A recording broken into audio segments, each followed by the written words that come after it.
कुछ खबरें आलमी मंजरनामे से।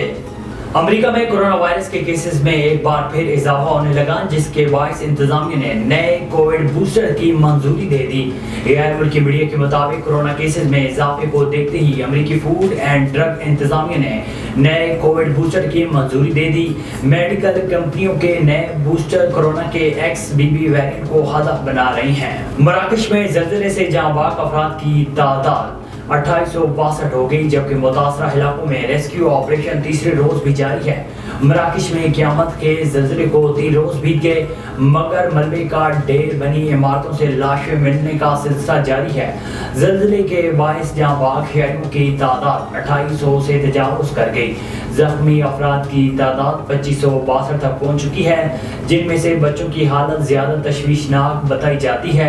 मलबे तले लोगों को निकालने के लिए मुतासरा इलाकों में रेस्क्यू ऑपरेशन ताहाल जारी। लीबिया में समुद्री तूफान डनियल ने तबाही मचा दी। 2000 से ज्यादा अफराद जाँ बाक और हजारों लापता हो गए हैं।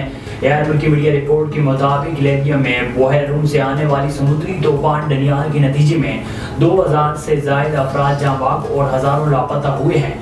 तूफान के बायस शुमाल मशरकी साहिली इलाकों में कर्फ्यू नाफिज कर दिया गया।